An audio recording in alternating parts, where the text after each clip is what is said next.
Disease and injury as taboo. Players not wanting to experience them because it freaks them out. Have we ever experienced this? Honestly, I have. I have had a few players over the years who were uncomfortable thinking about specific types of injury, such as being maimed or horribly burned. And when these things cropped up in game, expressed things like they were glad it hadn't happened to their character. Or they mentioned outright that this was something that they were personally afraid of and didn't like to think about. When you're playing games, as I do, like Call of Cthulhu, where there can be very significant, if not permanent, effects of damage, limited number of hit points, to the point where you want to use the optional hit locations rules to increase the survivability of characters, because after a horrific encounter you can just remove a limb rather than killing the character outright. These types of situations crop up. I do find that players who are primarily interested in roleplay really have no problem with role-playing injury unless, as I was just saying, that particular injury affects them on a very personal level that they're not emotionally equipped to deal with, or unable to separate the real from the unreal in that particular instance. So, and a lot of the topics that you brought up, things like rape or cannibalism or any wide variety of unpleasant ideas, when brought into the game world, sure, they can become not fun for people. Systems that handle injury well, I think there are a lot of them. When you get into, or when you stay with hit point systems, yes, that can be difficult.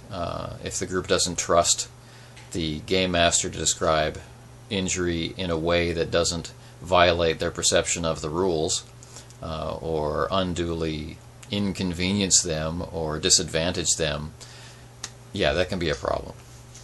But in White Wolf or Ubiquity or, very tactical games like Mech Warrior, A Time of War, it deals with very specific combat effects and has difficult healing and that sort of thing. There are tons of games out there that provide a very clear mechanical penalty or a very clear mechanical influence on how the character is portrayed, which takes the stigma off the game master or frees the player from worrying about being unduly disadvantaged. They accept without question the fact that violence in the game leads to damage, and if the system encodes an effect, a damage effect, for that injury, it seems to be more palatable than if an injury effect is just assigned.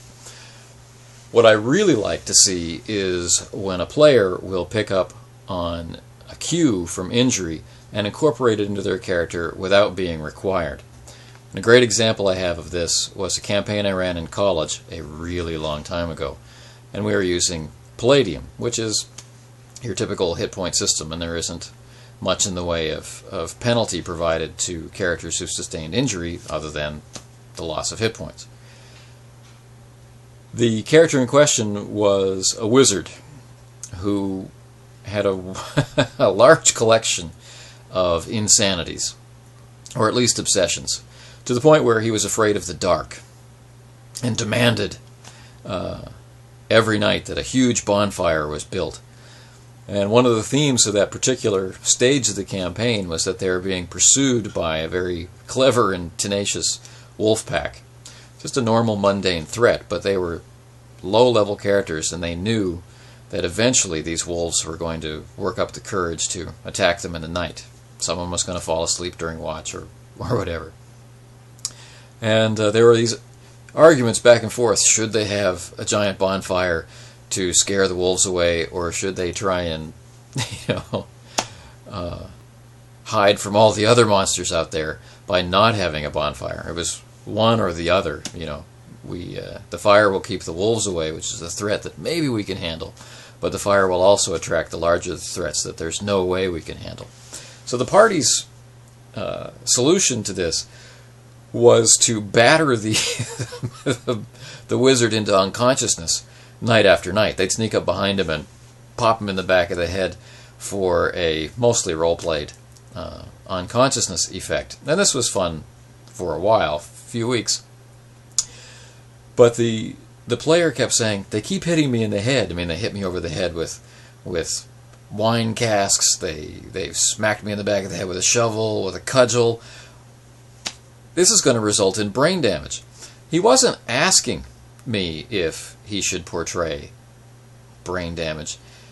He was telling me that regardless of whatever mechanical effect I was going to apply as the game master, he felt that his character, with all these blows to the head and this constant abuse and fear about being attacked from behind by his own allies, would negatively impact his ability to think. And so he applied this penalty to himself. And it was wonderful. I mean, he was a great role player anyway. But getting into the character enough that you're willing to take on disadvantaged conditions for the sake of being true to the situation. Like, you've been stabbed in the arm. It's not a big wound. It doesn't require much in the way of a mechanical penalty, but you roleplay that injury because you were stabbed in the arm. Being true to the fiction, it's sometimes called in a more narrative stream. This is something that's really valuable, and I believe that it depends on trust. Trust in the value of the story that's being created, and trust in the game master to not screw you. The last point I'd like to bring up in response to this excellent ongoing question is that many times characters will not, or players will not, be willing to take on an injury effect that they don't have to, because they expect that the story has been planned out for them and that nobody could anticipate what sorts of injury might come down the pike. And so healthy characters are conceived of for each and every planned encounter. And people would just rather that those injuries disappear from scene to scene, so as to be able to engage with that set piece fully. And this is just one of many reasons why I do not enjoy playing that way. I hope some of this slightly rambling response has given you some of the input you were looking for. If not, I'm certainly willing to try again.